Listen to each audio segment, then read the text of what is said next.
Bismillahirrahmanirrahim. Alhamdulillahirabbil alamin. Wassalatu wassalamu ala asyrafil mursalin sayyidina Muhammadin wa ala alihi washabbihi ajmain. Amma ba'du. Dengan Allah itu nomor satu itu syukur. Syukur itu di atas takwa. Di Quran itu ada fattaqullaha la'allakum tashkurun. Jadi takwa itu supaya ke derajat syukur. Kalau Nabi membahasakan kalimat thayyibah yaitu la ilaha illallah Muhammadur Rasulullah, itu kalimat yang otoritas kebenarannya itu absolut, pasti benar bahwa alam raya niki gadah pangeran ingkang asmanipun Allah Subhanahu wa taala. Tapi pengamalan niku, pengamalan la ilaha illallah itu harus ditalkin, diajarkan oleh orang yang spesialis ya, orang yang benar-benar mempunyai maslak. Maslak itu cara sampai kepada Rasulullah Shallallahu Alaihi Wasallam. Kalau tersemut ketika Mbah Mun sering ngendikan ihdinas siratal mustaqim siratal ladzina an'amta 'alaihim. Terus uniknya di surat Fatihah itu, ya Allah tunjukkan kami ke jalan yang benar. Itu bukan sirotoka jalan jenengan, tapi siratal ladzina an'amta 'alaihim. Saya masih ingat betul ketika Mbah Mun ngendikan Allah itu mboten saged ditiru. Wong Allah mboten dahar, mboten ngombe, mboten tidur. Sing saged ditiru niku nggih padha-padha manusa, sehingga disebut ihdinas siratal mustaqim siratal ladzina. Maka dalam disiplin ilmu sanad itu sampai ada kalimat ekstrim, man ta'allama bila syekhin fasehuhu setan. Itu tidak main-main ya. Artinya ketika orang lain menuduh dunia kiai katanya terlalu kayak kerajaan kecil, santri tidak pernah ngeritik, itu keliru. Sebetulnya memang aturan ilmu itu diantaranya untuk ilmu agama itu harus pakai apa? Sanad. Bukti ini apa? Ihdinas siratal mustaqim siratal ladzina an'amta 'alaihim. Jadi untuk mengikuti jalan Allah niku harus mengikuti jalannya orang-orang yang telah engkau beri nikmat.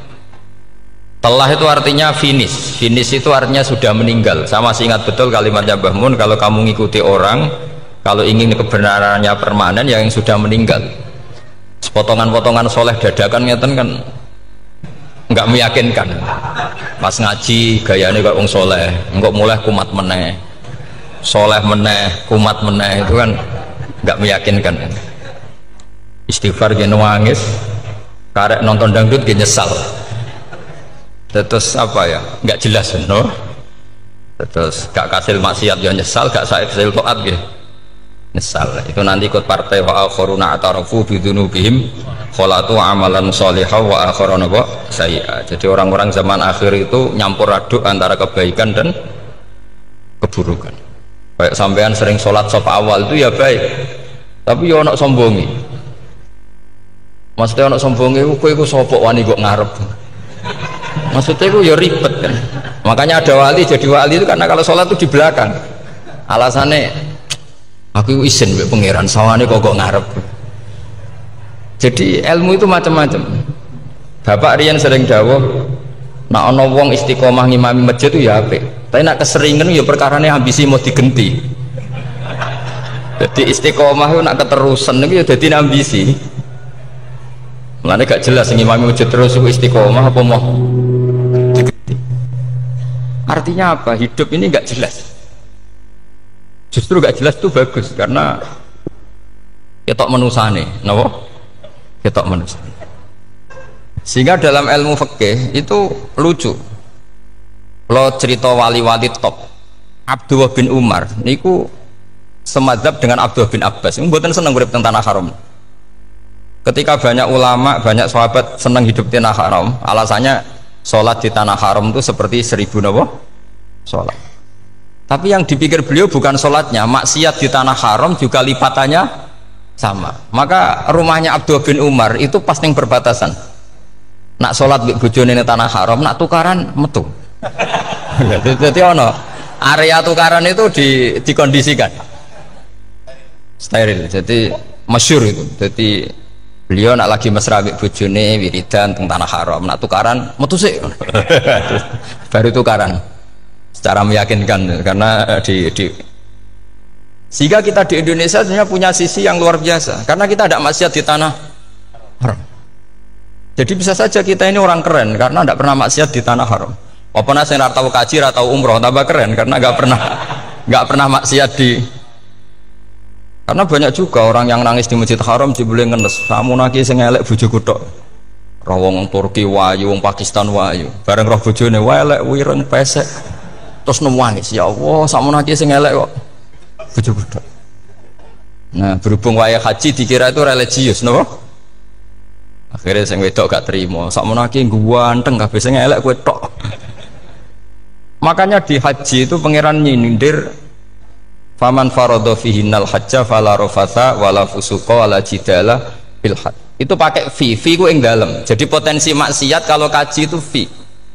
Justru pas haji itu pas potensi maksiat. Wong tenggene matof niku nggon tawaf niku. Wis masyaallah wong ayu nggih pirang-pirang, wong ganteng nggih pirang-pirang. Terus mari geger, mergo rebutan ngambung hajar macam-macam. Jadi pulau suwon ijtihad, dia napa ijtihad itu harus kita dengar. Jadi di antara mazhabnya ulama termasuk Abdul bin Abbas itu nempat di Taif. Taif itu dari Mekah 3 jam. Alasannya nggak ingin kalau terjadi apa-apa di tanah napa haram. Kita tahu Ibnu Abbas itu mengalami konflik politik dengan Abdul bin Zubair. Itu ekstrim betul konflik dua beliau. Akhirnya beliau milih di tanah haram. Wis tukaran-tukaran lah nak raning tanah. Maksudnya gremeng, bukan tukaran bacaan gremeng lah, gremeng sidik naraning Masjid Haram. Artinya jangan kira orang di Indonesia terus tidak hebat, ya hebat, punya sisi nggak maksiat di tanah haram. Ya misalnya sholat gak ngewarep nang Masjid Haram, jebule sholatnya ya Allah sini uang. Wes gak ngewarep paling afdol, jebule paling keliru coba. Mulai takbir yo keliru plus seudon. Haji Indonesia nu nak sofa walu niate rada elek. Sudah sih mau coba bismillah tau ora tau tak go ngarep gitu. Kalau yang kesekian kali ditanya gitu. Jadi niate go ngarep kepen ngetes sudah sih mau coba bismillah tau ora. Lha ngarepe ape salat atau ape seudon. Bantah-bantah. Aku krungu dhewe tau go ngarep pancen ra maca. Sing go guri ora maca tapi lonton ora caku go ngarep ya kepen krungu nyatane ora. Jadi kok ngarep. Terus kedua niate iku balapan ngambung Hajar Aswad. Jadi sholatnya kok ngarep. Sekali salam langsung melayu ngambung Hajar Aswad. Iku niat apik niat elek ra roh, tapi tidak semua yang di sofa walu niate baik. Tapi niat tidak baik itu kadang baik. Itu saking apikane pangeran. Kulo kenangan cerita dari Mbah Mun yang paling saya kenang itu gini. Dulu ono santri nakal. Ya jane ora dulu tok, saiki luwih akeh, tapi sawangannya cerita kan kudu dulu karena sejarah itu syaratnya harus diomongkan dulu. Jadi aku rada kecewa mbek sejarah itu dulu ono santri nakal, saya itu luwe akeh. Niku kepengen nginceng ninge mergo ning wayu. Niku dhisik jarang ning sepedaan motor ngalor ngidul ning pasar Bangilan jarang. Dadi nek kepengen roh iku kudu dadi bakul banyu. Terus bakul banyu karena satu-satunya acara roh wong ayu kudu dadi bakul banyu. Nyamar. Jauh ini ngisine ning jero jeding. Ya kadang ya roninge rajil bapan macam-macam. Kiai ini wali tenan, bukan wali debutan, bukan wali senior, namun wali betul. Nah, sama saya jadi wali kan terus rono kuota wali, segelem ragelem jumlahnya supaya tetap ada terus diangkat nonton mawon wali. Ini bertahun-tahun.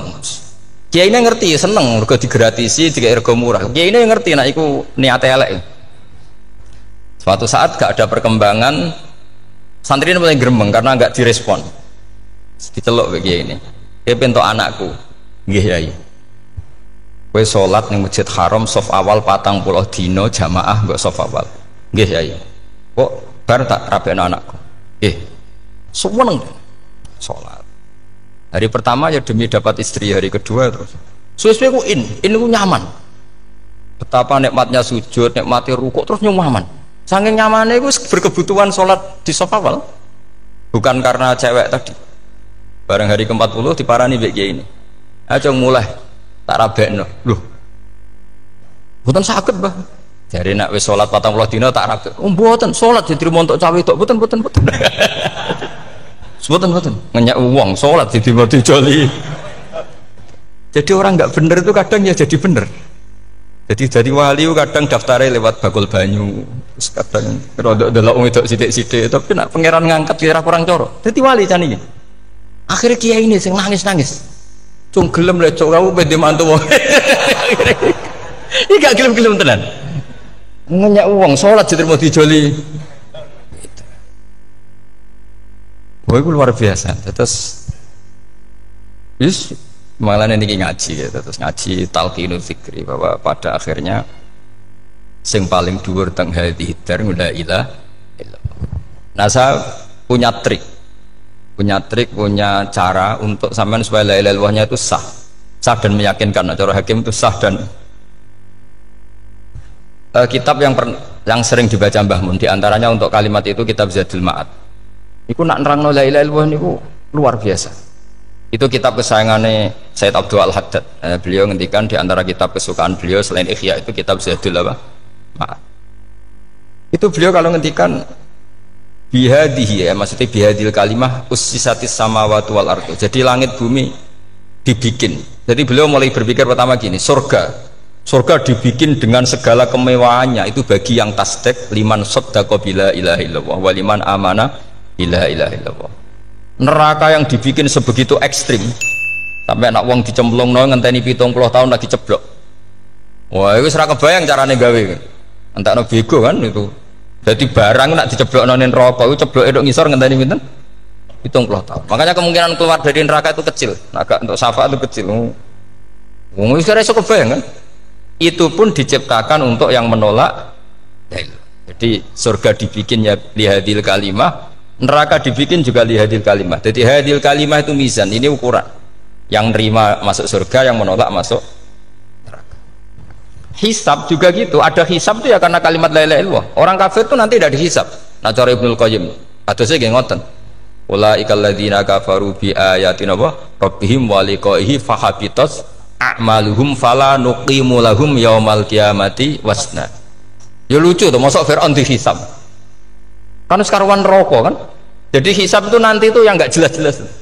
Makanya sama hati-hati itu potensi dihisab. Jadi yang jelas itu ada hisab. Masuk kaji Nabi dihisab kan tidak mungkin. Nabi Ibrahim masuk dihisab, Fir'aun masuk di, karena yang jelas surganya tidak dihisab, yang jelas nerakanya juga nggak dihisab. Tapi nak sing pengajian yo teko, dangdutan yo teko lah ini yang ini yang itu. Ya itu hisab itu. Dulu biskop yo bayar, mlebu masjid yo bayar. Cuma ada biskop 10.000, nak masjid 2.000. Itu ya hisab itu nanti. Jadi orang kafir yang karuan kafirnya itu istilah Quran fala nuqimu lahum yaumal qiyamati wasna. Nah, artinya ada hisab juga tolak ukurnya la ilaha illallah. Terus wa bihadil kalimah bu isatir rasul. Karena kalimat ini rasul diutus untuk melatih la ilaha illallah. Jadi kalimat ini luar biasa. Tapi setelah jadi tahlil terus yang mau coba ngantuk terus jumlahnya kakean kan, terus akhirnya gak sakral. Akhirnya lewat di komentar suwi temen kemudian nak sing mimpin tahlil wong tuwek terkenal suwi lagi tahlil dipimpin mbah niki sing mburi mesti sambat wah suwi mesti.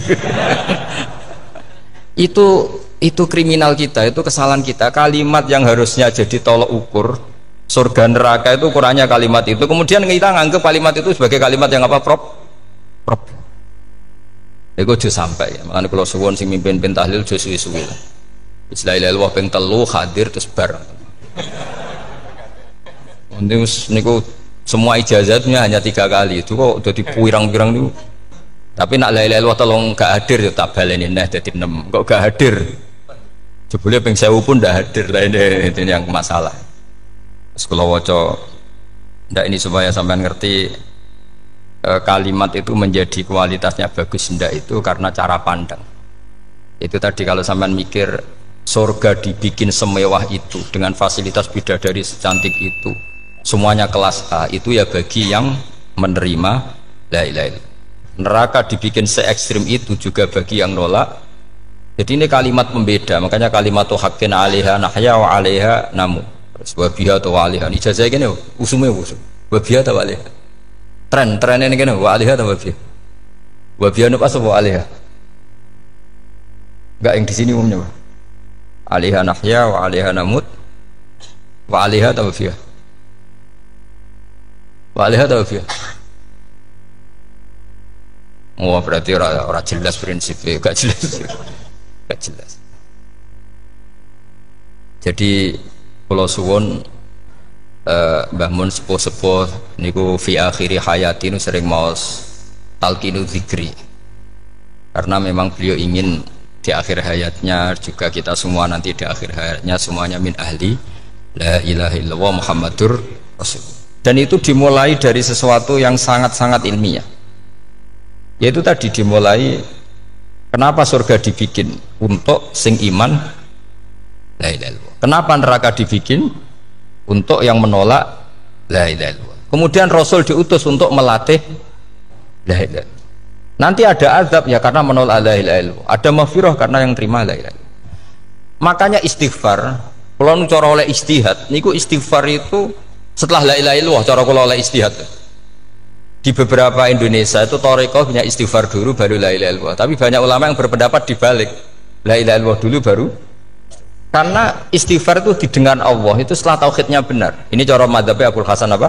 Asyadili, yaitu fa'lam annahu la ilaha illallah baru wastaghfir li dzambika ai li hadil kalimah. Karena orang bisa dimaafkan itu berdasar kalimat la ilaha illallah. Misalnya begini ya. Orang kafir itu kafir terus sampai 70 tahun. Sekali melafadzkan la ilaha illallah itu yughfar lahum ma qad salaf. Jadi kullil ladzina kafaru iyantahu yughfar lahum ma qad salaf. Artinya orang kafir itu belum pernah tahlil, belum pernah istighosahan, ya belum pernah istighfar. Tapi sekali melafadzkan la ilaha illallah secara sah langsung yughfar lahum maqad salaf. Berarti dulu mana la ilaha illallah sama istighfar untuk kepentingan dimaafkan Allah. La ilaha illallah cara madzhab Abul Hasan Asyadili karena alasannya wong kafir sing kafir wae tanpa istighfar asal kalimat la ilaha illallah benar langsung yughfar lahum maqad salaf. Jadi cara pikirannya Abul Hasan Asyadili itu la ilaha illallah yang benar dan kamu baru istighfar nanti insya Allah pasti dimaafkan bihaqi la ilaha illallah. Jadi fa'lam annahu la ilaha illallah baru wastaghfir li dzambika bihadil kalimah karena sahnya istighfar setelah kalimat ini sah. Itu orang kafir yang kafir berpuluh-puluh tahun itu langsung diberi bonus sama Allah yughfar lahum ma qad salaf. Nah, ukuran iyan tahu pakai apa coba? Hei para wong kafir nak kowe mendo sangka kekafiran ukurannya pakai apa? La ilaha illallah. Sekali la ilaha benar langsung yughfar lahum maqad salaf. Makanya ketika ya Ja'far Shadiq, Sayyid Ja'far Shadiq beberapa lama arja ayatin fil Quran adalah qulil ladzina kafaru yantaru yughfar lahum maqad salaf. Ketika mangane kan abet sesuk malaikat. Lha wong kafir 70 tahun Gusti. Mau celek lu pisan langsung jenengan sepuro. Mosok kula imam tahlil mboten jenengan sepuro. Tapi masalahnya nak malaikat, tapi kowe golek wajib lah iku semare perkara iku. Semare masalah kan. Perkara ikhlas iku mulai masalah. Nah sing gure malah meneh, tapi kowe ngoco lek lu ambek gremeng. Mergo kesuwen. Dan nak kesuwen wong gremeng sing dosa sing tahlil apa sing gremeng? Sing tahlil ya melok dosa mergo kesuwen, sing gremeng dosa wong kalimat thayyibah kok digremengi. Nah terus sing ngundang yang malah dosa pisan ribet kan? Ya ora ono fikih ngono ya ora ono. Maksudnya kalau cerita daripada rawan dosa ya mendingan la ilaha illallah sing ora grem. Carane piye? Sing mimpin ya sing fasih sing cepet. Ini insyaallah. Oh teng desa kula anggere muni tahlil ben Gus Wak suweneng kabeh. Mesti cepet. Jamin mesti cepet. Kula ya sering ngomong, aku cepet lah luwih mati sing suwi. Mergo suwi mari dosa gremeng ya perkara. Nah kiai-kiai kan do sungkan mek kula. Nah teng adat masyarakat kan nggih sampai Gus sampai anak kiai kan sungkan dadi kiai-kiai sing tua-tua akhirnya melok cepet. Dan ini harus dielmoni. Saya ulang lagi ya. Sebetulnya dalam thariqah Syadziliyah itu la ilaha illallah dulu baru istighfar. Alasannya apa? Sihhatul istighfar itu ba'da sihhati la ilaha illallah. Jadi dia bawa nggih qulil ladzina kafaru iyantahu yughfar lahum ma qad salaf. Saiki intiha anil kufri, berhenti kekafiran dengan kalimat apa? La ilaha illallah. Itu langsung yughfar lahum ma qad salaf. Dan Allah ngendikan fa'lam annahu la ilaha illallah baru wastaghfir lidzam ai bihadil kalim. Artinya gini, bisa saja istighfar kita itu tidak didengar Allah karena tauhid kita tidak pernah benar. Mau ngelafat notok tapi tauhidnya tidak benar. Maka terus dibutuhkan latihan-latihan dari ahlul ilmi, misalnya kayak Imam Sanusi, kayak Imam Asy'ari. Itu pelatihan-pelatihan la ilaha illallah dengan pemaknaan yang luar biasa. Misalnya begini, ambil saja la ilaha illallah itu dengan makna seperti ini. Tidak ada sesuatu yang maujud kecuali disebabkan oleh yang super maujud. Alam raya ini, langit bumi ini kadung berstatus maujud. Kan nggak mungkin yang maujud diciptakan yang tiada. Nak ngono mau hadhil maujudat khalaqaha wajibul wujud. Lah wajibul wujud ini yang bernama Allah Subhanahu wa ta'ala. Maka kualitas Anda iman tuh lebih tinggi. Selama ini kan enggak. Orang no pangeran kecuali Allah. Terus Allah itu yang siapa? Ya Allah yang siapa itu harus kamu berani mensifati. Allah belum pernah menceritakan dirinya di Quran kecuali beliau dia mensifati zatnya. Saya adalah sing khalaqas samawati wal ardha misalnya. Saya adalah zat yang begini. Karena itu dengan cara itu bisa dikenali. Ya, dengan cara itu bisa dikenali. Makanya Allah itu harus kita kenali, yaitu lewat ma'rifatullah. Ibadah tertinggi adalah ma'rifatullah. Ya caranya ma'rifat tadi dimulai. Gak mungkin alam raya ini kemudian diciptakan oleh al-adam, sesuatu yang tidak ada. Pasti yang namanya maujudat diciptakan yang maujud. Karena maujud ini maujud pencipta harus super. Lah super itu bahasa Arabnya wajibul wujud. Karena pencipta harus awal. Gak mungkin Fir'aun itu Tuhan lahirnya di bumi, berarti dulu buminya ketimbang Fir'aunnya. Tuhan-Tuhan yang lain juga begitu, masa dulu buminya ketimbang Tuhannya. Makanya Allah pasti Tuhan betul karena bersifat awal, bersifat qadim. Nah kalau kamu mulai latihan gitu, iman kamu itu bil bayyinah. Dan syaratnya iman yang benar adalah bil bayyinah. Bayyinah itu jelas welo-welo. Makanya semua nabi memaklumatkan diri, qul inni ala bayyinatim mir rabbi. Lam yakunil ladzina kafaru min ahlil kitab wal musyrikin munfakina hatta ta'tiyahumul bayyinah. Jadi kamu harus punya otoritatif kebenaran sing sampai welo-welo itu layak balus syakka wal irtiyab, sudah agak bisa ragu lagi. Nah saya khawatir kalau kita sudah tidak ngaji seperti ini, la ilaha illallah itu mau rutinitas. Pemenang nak kasiat ribet meneng. Nak diwaca 1000 kasiat ini, nak diwaca 2000 kasiat. Wah itu ngawur lagi. Saya itu kemarin ketemu banyak orang pintar lah di Jogja. Itu saya cerita, mereka tanya saya, Gus kenapa engkau jarang berdoa? Saya bilang saya itu sering berdoa, cuma mungkin Anda tidak tahu kata saya. Doa itu syaratnya harus setelah sihatil iman, imannya itu benar. Dulu ketika Gerwani itu kampanye komunis itu gitu, anak-anak kecil disuruh memejamkan mata, ayo kamu minta permen sama Tuhan. Ternyata nggak dapat permen, suruh memejamkan mata lagi, coba minta sama bu guru, terus dikasih apa? Permen. Oh berarti yang ada bu guru bukan Tuhan. Artinya apa? Kalau umat Islam ini Islam ini kamu jual dengan doa, kemudian doa dipakai tolok ukur Islam bener apa enggak, habis kamu. Banyak orang ingin jadi Kapolri, jadi gubernur, jadi apa, seundang orang-orang kondungo. Terus nyangoni akeh gak mandi, mesti dihujat deh. Dan sing donga yang ngerti nak ramandi, potongan wong seneng duit itu kan insya Allah ramandi lah kan kira-kira gitu. Jadi korbannya itu Islam kalau terus menerus doa yang dipakai apa? Transaksi.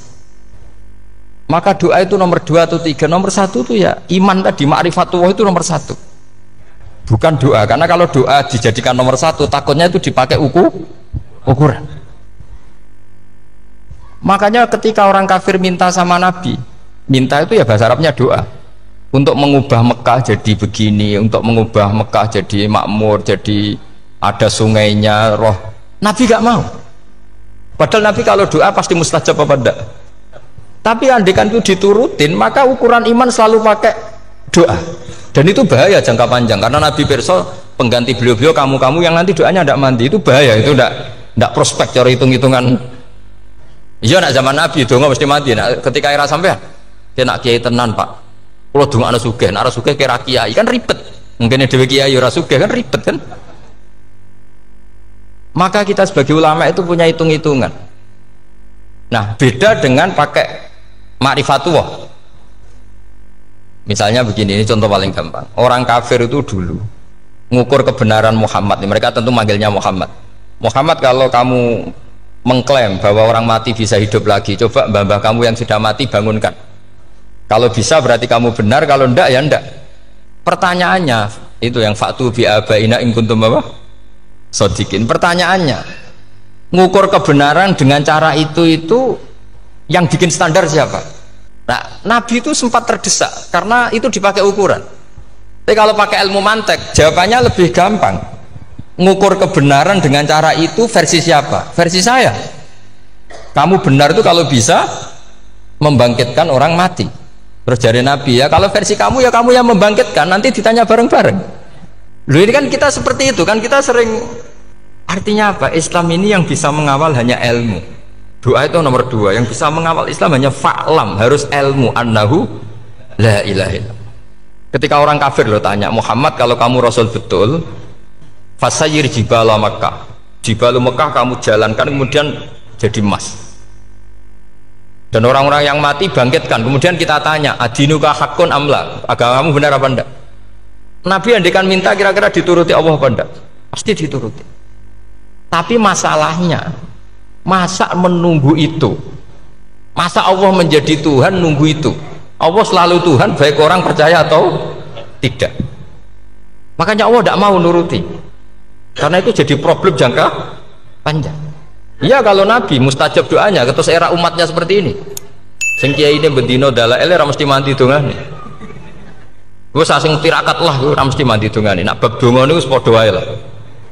Misalnya mesti mandi, nak wong waras mesti dinggo donga husnul khotimah, ora dinggo golek sugih, itu mesti amatir. Lah masalahnya nek dinggo husnul khotimah bagi mereka yang kedonyan ya gak ngefek, dianggap tidak prospek. Panjang kan? Makanya itu pinternya Nabi nomor 1 itu al ilmu fa'lam annahu la ilaha illallah. Lagi wastaghfir li dzambi. Jadi kalau suwon kenapa ini cerita Mbah Mun, kenapa akhir-akhir beliau sering talqinu zikri, sering melatih zikir. Itu sirinya diantaranya bahwa kalimat ini harus menjadi kalimat super, kalimat sing alaiha nahya wa alaiha namut wa alaiha nub'ats atau wabiha nub'ats insyaallah ta'ala minal amin. Ya itu tadi, kita sebagai kiai itu ikut menjaga ini, jangan sampai kalimat ini membosankan. Tahlile suwi barbar segitu ram ono sing nyoal la ilaha illallah Muhammadur Rasulullah lane kurang panjang wakaf ta ora terus panjang. Bahwa agama ini dimulai hatta ta'tiyahumul bayyinah. Jadi sesuatunya harus benar-benar sampai jelas. Orientasi para ulama dulu itu cara menerangkan la ilaha illallah itu sampai difahami an bayyinatin. Makanya semua nabi memaklumatkan diri kul inni ala bayyinatin mir rabbi. Sampai di situ. Dan semua cerita-cerita di tafsir Jalalain di apa-apa itu ukuran kebenaran itu lam yakunil ladzina kafaru min ahlil kitab wal musyrikin namun fakina hatta ta'tiyahumul bayyinah. Monggo. Maka semua kita itu harus punya kecakapan untuk merangkai dalil. Kalau ada pengalaman saking kitab-kitab turos, kitab-kitab dulu. Itu ketika beberapa ulama ditanya. Dulu ketika ulama-ulama dulu berdebat tentang apakah imanul muqallid, imannya orang yang tidak bisa berargumentasi tentang Tuhan itu diterima apa enggak, rata-rata ahli sunnah bilang diterima, tapi tetap dengan catatan itu potensi goyah. Itkul man qallada fit tauhidi imanu lam yakhlu min tardidi. Tapi ternyata ulama-ulama itu prakteknya juga mengajari masyarakat supaya ada sedikit dalil atau kepastian logika. Masyhur itu ulama dulu ketika tanya orang-orang Arab, orang-orang desa, ya Arabi, bima arafta rabbak, kamu kok tahu kalau Tuhan itu ada, itu gimana? Jawabannya mereka meyakinkan, al-ba'ratu tadullu alal ba'ir wa atharul aqdam yadullu alal masir.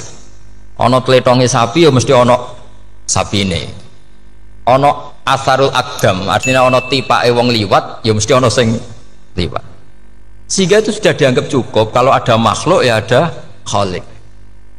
Artinya terus menjadi gampang ketika Allah ngendikan misalnya am khuliqu min ghairi syai'in. Mosok hadhil makhluqat sing maujudat kemudian khalaqahal adam. Itu kan enggak ketemu akal. Maka termasuk kekaguman saya sama kitab Fathul Bari sarahnya Bukhari itu ngendikane Wa hadza sing inda ahlil mantak yusama iltidzadan aqliyan, bahwa agama ini harus ada kenyamanan secara akal. Kalau Nabi membahasakan wajadah halawatal apa? Iman. Iman yang manis itu misalnya kita profesor, kita ilmuwan, kita seorang yang top, yang paling cerdas di dunia. Kemudian kamu secara agama didogma oleh pimpinan agama kamu. Kebetulan pimpinan agama kamu misalnya komunis. Terus diberi ajaran misalnya, hadhil maujudat khalaqahal adam. Yang maujud ini diciptakan ketiadaan. Kan mungkin profesor lah mesti stres. Piye wong Adam kok ciri utama ketiadaan ya layu asiru saya tidak ngefek. Bandingkan dengan misalnya kita goblok lah, petani lah, wong paling goblok lah misalnya. Diajari bumi ki ana mbah wonten, terus sing gawe bumi ana ya ana, wong barange ana kok sing gawe ra ana. Lebih gampang. Lah itu cara Fathul Bari Hadaddin itu mudah sekali, sahlah qoriba. Kalau dalam baca Said Abdul Haddad itu hadil kalimah sahlah qoriba. Sahlah qoriba itu enak difahami karena ya sudahlah, kalau hadil maujudat ya khalaqahal maujud. Berhubung maujud ini maujud khaliq ya wajibul wujud, kira-kira maujud super lah atau kausa prima atau apa. Jadi segampang itu ulama menerangkan tauhid. Nah khawatir saya kalau penjelasan seperti ini sudah hilang, terus mau wong takok kasihate nak maca sakmene paket ngene, nak sakmene paket ngene. Lah anak ramadi terus mental. Jute la ilaha illallah yo ngobos. Nah ini kan jadi tersangka. Makanya saya tadi bilang, saya berkali-kali saya belajar tauhid, belajar ilmu mantek, itu kepentingan saya hanya satu, supaya orang familiar dengan logika la ilaha illallah. Itu tadi mulai yang pelatihan kelas ringan, yaitu tadi al-ba'ratu tadullu alal ba'ir wa asarul aqdam yadullu alal masir, sampai pelatihan yang agak berat, tapi sebenarnya tidak berat-berat banget. Karena tadi am khuliqu min ghairi syai'in, masa kalian semua yang sebegini hebat maujudat kemudian kamu disebabkan oleh sesuatu yang tiada. Iku mbok sampean profesor lah iku ora iso logika, wong barang ra ono kok nyebabno. Al-aqdam yadullu alal masir. Jadi ono teledong ya mesti ono sapi ini. Ono tipak tracaane tak kaki ya berarti ono wong sing barli liwat. Artinya hadil alam ini atharun min athari kudrati. Kula suwun kula wau mun maca sanad talqinu dzikri dari Mbah Mun, dan saya berharap kita ini saling menopang. Makanya saya Gus Zofur itu sering belajar mantek sampai belajar usul fikih, karena nggak bisa kita tanpa ditopang ilmu-ilmu seperti itu, tidak bisa, karena banyak khurafat, banyak syubhat. Termasuk penumpang paling gampang adalah Anda berislam secara senang, secara ceria, supaya tidak kepikiran nyuwun sewu pindah agama atau pindah ke yang macam-macam. Makanya diantara rumusnya Islam itu raditu billahi robba. Raditu itu puas, sampean cari di kamus, ridho itu puas, marem. Ojo mbok maca di pangeran Allah pah-pah. Makanya kalau berharap jenengan jangan sering berdoa, nanti gampang kecewa. Karena potensi tidak mandinya lebih tinggi gitu loh. Jadi pokoknya seneng pangeran. Pangeran ku sapa sing gawe langit bumi, sing ngekek oksigen ora usah bayar. Sing aku elek lah ya payu rabi. Nyifati pangeran sing wis terjadi. Ora usah bayangno. Wah aku jaluk jadi bupati ya ora jaluk suke ribet. Lho kula kecelok wong alim mboten nate nyifat donga teman-teman. Sing wis kliwat ya. Ngaku ya wong narukan nyatane payu rabi. Umume wong di mobil kuwi di mobil. Umumnya wong bingung ya sering melok bingung. Sudah sebetulnya. Lho kok sampean kok ora top ya coba. Wong melarat sekolah ya ora tamat, ya tetep oleh menghirup napa oksigen. Presiden seneng jadi presiden, kowe ngopi untuk utangan ya wis semenang. Semula ra diusir bojo ya wis semenang. Sebenarnya seneng itu gampang. Mbok yo nyifati pangeran sing wis gampang-gampang lah, kayak di Quran itu nyifati Allah itu soalnya alhamdulillah alladzi atamani wa saqani, aku semelarat lah nyatane kelar mangan. Ya sudah yang gampang-gampang. Lah sampean ndak kakian donga ben sugih. Kula bolak-balik cerita, kula nanti dilani wong elek. Rayu elek sowan kula. Kula kenangan terbaik saya dadi kiai gini. Gus kula dongakno dadi sugih. Tenane, Mbak. Nggih, tak critakno. Nak bojomu iku sugih. Sing pertama ditata apa? Omah Gus ya, omah ditata. Suwe-suwe mobil ditata Alfa. Terakhir sing dievaluasi ku sampeyan. Omah wis apik, mobil wis apik, sing elek apa? Bojo mesti sampean kena evaluasi. Iku wis mesti ya. Akhirnya serasito. Jadi kalau nate bully tiang terbaik lah, kenangan saya terbaik jadi kiai ini gini. Akhirnya Iya Gus. Kan gak mungkin omah suwapi, mobil suwapi. Coba yang kamu evaluasi apa tuh? Mulai artinya sudah lah, tidak usah kepengen itu dikurangi lah. Hubungan kita dengan Allah itu mensifati itu insya Allah pasti lebih indah. Ya misalnya kita Islam ya alhamdulillahilladzi hadana li hadza ma kunna linahtadiya laula. Sudah, tapi sekali sampean mikir, tak rewangi Islam yo mesti mlebu swarga. Oh, mesti kena was-wasi setan, tak jamin. Tak rewangi salat yo mesti swarga. Tapi nak sampean alhamdulillahilladzi ja'alana minas sajidin wasyakirin aman. Maka alhamdulillah itu kalimat paling keren. Makanya da'wahum fiha subhanakallahumma wa tahiyyatuhum fiha salam wa akhiru da'wahum alhamdulillahirabbil alamin. Jadi pokoke ngoten. Sore pura usah kakek jaluk, karena potensi tidak mandi itu tinggi. Sama ndak kutub, ndak ahdal, ndak abdal, ndak apa saja. Yes dongo umume wong-wong lah. Dunya hasanah fil akhirati hasanah wa qina adzabannar. Hasanah wa bi artine pokoke hasanah. Pokoke hasanah fil akhirati ya hasanah. Senara iso hasanah ya rabi jauh jenenge hasanah pokoke sementing. Karena kula niku pengalaman dadi kiai, angger wong kok kakean donga mesti kakean ngeluh. Ya karena potensinya tidak mandi. Jajal saya mendung apa jajal. Selama ini kan, yuk mapan yo ora tau mapan, yuk suga yo rakus, wis diparingi cara pangeran wis maringi, jebule sampean ingin lebih. Makanya saya mohon sekali, jadi hubungan dengan Allah itu nomor satu itu syukur. Syukur itu di atas takwa. Di Quran itu ada fattaqullaha la'allakum tashkurun. Jadi takwa itu supaya ke derajat syukur. Karena tadi lah, cobalah dilatih. Saya pernah ngecek orang yang sekarang dugem menikmati maksiat dengan orang yang takwa mensyukuri tidak maksiat, itu nikmatnya itu masih tinggi nikmatnya orang yang syukur karena berhasil meninggalkan maksiat. Makanya kamu yang syukur bengi-bengi seradih duit ning kamar wudu bariku ngelamun jujuk esok yes alhamdulillah gak maksiat. Kira usah bayang terus tahajud, qiyamul lail iku para habaib, para ulama itu kira ramakome lah seperti itu. Sukses ramakome.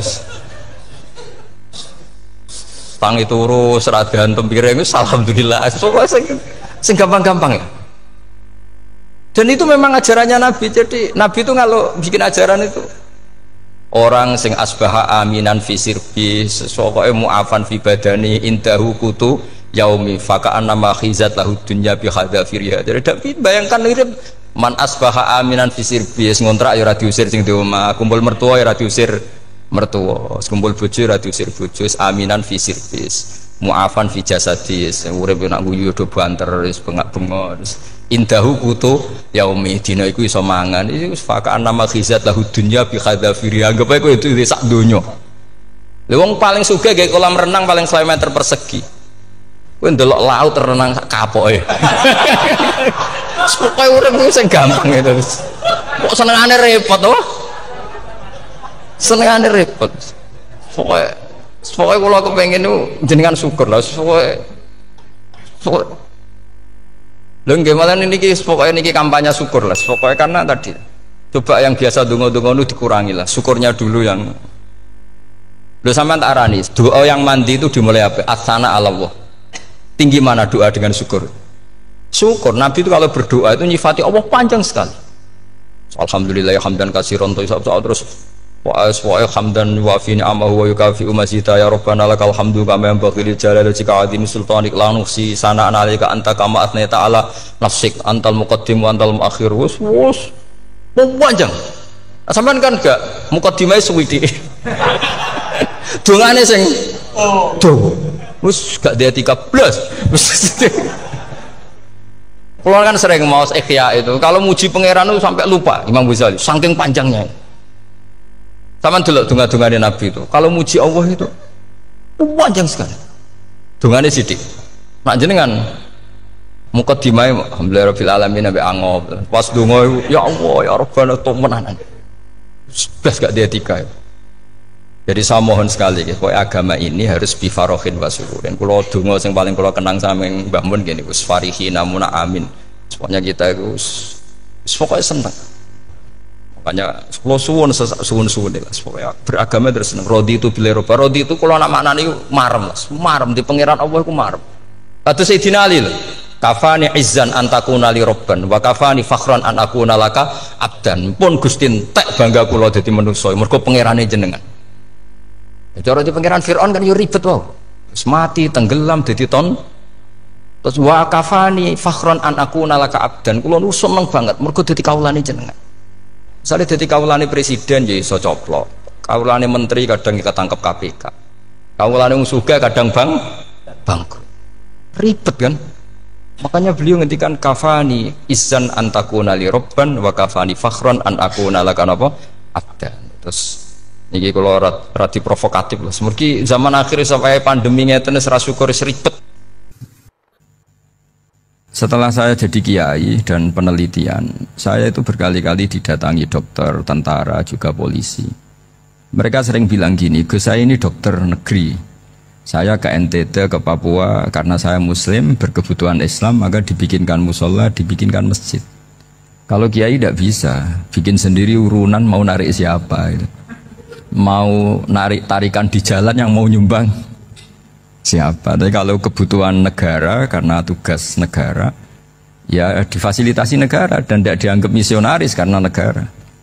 Begitu juga di beberapa negara yang non muslim kayak di Argentina, di Venezuela itu ada masjid, ada kajian Islam ya karena duta besar dan itu aparat negara. Disinilah kearifan para ulama berkoalisi dengan umarok dengan makna yang positif bahwa agama ini harus ditopang umarok, sistem negara. Tentu di situ ada tentara, ada polisi, ada macam-macam. Kita sebagai kiai juga nggak berdaya di depan para bandar narkoba apa-apa kalau nggak ada BNN. Kita mau apa dengan korupsi kalau nggak ada KPK? Sehingga kearifan para guru-guru kita, mulai Mbah Maimun, bapak saya sendiri, NU, Muhammadiyah, semua ormas-ormas Islam itu pasti maulah kerjasama. Karena kita siapa ya? Kalau nggak kerjasama. Dan di antara pesan Rasulullah SAW adalah yaduwahi ma'al jamaah. Jadi apa ya, kebersamaan itu sudah berkah. Fa inna yaduwahi ma'al jamaah. Jadi berkah. Lalu kenapa saya kalau ngaji bawa kitab? Ini agak sebetulnya itu lazim. Lazim itu suatu yang harus. Tapi karena kelamaan mubalek itu tidak pakai kitab. Seakan-akan bawa kitab itu yang aneh. Sebenarnya aneh mereka. Karena begini logika simpelnya ya. Umat Nabi ini berhak dapat apa coba? Berhak dapat warisan yang paling luhur, paling hebat, paling jernih. Apa itu Quran dan hadis? Pertanyaannya, siapa yang paling punya hak otoritatif untuk menerangkan Quran hadis? Ulama. Ulama yang mana? Ya yang kapabel, yang sudah diakui dunia kayak Imam Ghazali, Imam Bukhari, Imam Syafi'i. Artinya kalau kita tidak pakai materi itu ulama mendapat pikiran kita, bukan mendapat pikiran mereka. Saya ulang lagi, kalau kita tidak pakai materi yang otentik, yang orisinil, umat ini mendapat pikiran kita, bukan pikiran mereka. Maka saya berusaha supaya teman-teman atau semua umat Islam dapat pikiran-pikirannya Imam Ghazali, pikiran-pikiran Imam Bukhari, pikiran-pikiran Abdul Qasim Al-Junaidi, kejernian-kejernian Abu Yazid Al-Bustami. Kejernian itu diantaranya adalah misalnya makalah yang menurut saya itu makalah yang super. Jadi untuk ngadepi krisis karena COVID atau karena apalah. Itu lama dulu sederhana sekali. Beliau punya rumus yang mungkin jarang didengungkan orang, tapi saya akan kampanye rumus ini. Al-istighna, hakikatul istighna, itu adalah al-istighna anis syai' labihi. Jadi pemenuhan kebutuhan yang sebenarnya adalah kita berusaha menghindari sebanyak mungkin kebutuhan yang sekunder, yang nggak penting. Bukan memenuhi semua yang kita inginkan. Jadi misalnya begini ya, kalau kita lapar, itu keinginan kita itu makan enak apa asal makan? Tentu jawabannya asal makan yang sehat. Tapi kalau nuruti nafsu kita, makannya yang enak, teman makan ya enak. Terus di warung yang favorit. Ini kan satu kebodohan. Kenapa untuk makan saja butuh definisi sekian banyak? Yang kita harus kecewa, warung favoritnya bisa sudah tutup. Atau kita ke sana harus macet. Ribet. Yang benar-benar arif dan bijaksana itu adalah al-istighna anisya. Sesuatu yang tidak mendesak itu jangan jadikan kebutuhan. Sehingga kalau kita puasa misalnya, semua makanan itu enak karena kita sangat lapar. Sehingga Abdul Qasim Al-Junaidi ketika ditanya, Ma'idamu to'am, lauk makanan itu apa? Jawabannya lucu, alju, lapar. Kalau kamu lapar ya semuanya enak. Ini sudah mulai hilang. Kita bilang makan enak itu ya sate, ya gulai, ya pizza yang kita senang. Akhirnya apa? Untuk nikmati nikmatnya Allah itu kita jadi ribet. Apalagi yang orang-orang fasik harus ditemani perempuan yang tidak halal misalnya, atau harus ada ajudan, ribet. Nah pertanyaannya, orang yang ribet sama yang nggak ribet itu pinter mana? Pinter yang nggak ribet. Nah ini kearifan-kearifan yang mulai hilang. Lalu siapa yang bisa mewarisi itu? Ya ulama. Jadi ulama itu cara berpikir sebenarnya simple. Makanya mereka sering kalau tahajud itu, di antara makalah Sayyidina Ali paling terkenal dan yang menjadikan beliau punya derajat yang luar biasa itu adalah kafani izzan antakuna li robban wa kafani fakhron an akuna laka abdan. Ya Allah, saya ini sudah begitu mulia, begitu terhormat dan sangat-sangat terhormat karena yang menjadi Tuhan itu Engkau. Jadi rumus pertama itu karena menjadi Tuhan itu Engkau. Hanya Tuhan yang abadi, Tuhan yang pertama, hanya Tuhan yang al-awwal. Coba ya Allah, kalau saya ini punya Tuhan Fir'aun, punya Tuhan mati jadi tontonan lagi, itu kerennya di mana coba? Andaikan kita punya Tuhan Fir'aun, atau punya Tuhan yang asal usulnya manusia, apapun hebatnya manusia itu, kita punya Tuhan manusia itu. Tuhan yang lapar, yang kalau nggak makan mungkin pingsan, mungkin bisa kena COVID, nanti Tuhannya diisolasi, kayak apa? Makanya ketika Tuhan Allah menyindir ketuhanan selain Allah itu, Allah hanya menyindir dengan kalimat sederhana, karena yakulanit to'am, yang kamu tuhankan itu masih makan. Artinya kalau nggak makan ya lemes. Jadi lama-lama ada orang gini, alhamdulillah tadi Tuhan mampir ke saya, kelihatannya lapar, setelah tak kasih makan sehat lagi. Susah nggak punya Tuhan yang seperti itu. Beda dengan Tuhan kita, Tuhan yang nggak butuh makan, nggak butuh minum, al-qayyum, zat yang berdiri sendiri tanpa butuh yang lain, al-awwal. Sebelum ada langit bumi sudah ada Tuhan kita yaitu Allah. Bandingkan dengan Tuhan-Tuhan yang dipertuhan yang lain, yang adanya setelah bumi, misalnya Fir'aun dan sebagainya. Sehingga Sayyidina Ali pertama jadi kebanggaan apa? Kafani izzan antakuna li robban. Saya ini keren betul, karena punya Tuhan yaitu Engkau. Tuhan yang lahul asma'ul husna, Tuhan yang semuanya punya kebaikan, punya keabadian, punya keagungan. Terus wa kafani fakhron an akuna laka abdan, dan saya bangga sekali karena saya menjadi hambamu. Kalau saya jadi hambanya Pak Rektor ribet kan, sudah tak hormati ternyata nanti tidak rektor, ya kan ribet kan. Terus pokoknya ribet, jadi budaknya manusia itu ribet. Makanya ada seorang wali datang ke temannya yang jadi presiden atau jadi raja. Datang ke situ karena tidak punya uang, mau minta uang karena temannya raja. Setelah sampai sana ternyata temannya ini karena orang soleh pas berdoa, ya Allah saya minta ini, minta ini, minta ini. Terus si wali tadi pulang. Kenapa kamu pulang? Ternyata dia sama, masih minta-minta kayak saya. Jadi sederhana dia. Sama-sama minta kamu, minta zat yang kamu mintain katanya. Jadi dulu itu orang itu sebegitu dekat dengan Allah. Sehingga si raja ini terus ketemu wali tadi tanya, kenapa kamu menyepelekan saya? Padahal sekarang saya raja. Terus ditanya sama wali tadi, karena temannya, kalau kamu di padang pasir tidak bisa minum, dan harus minum 1 gelas, dengan ongkos kamu harus mengasihkan semua kerajaan kamu demi minuman itu. Pilih mana, minuman apa tetap jadi raja? Ya saya milih bisa minum. Saya tidak raja tetap hidup, tapi kalau nggak minum mati. Bagaimana Anda bangga dengan satu kerajaan sing la yusawi kak samain, yang tidak sama dengan segelas air.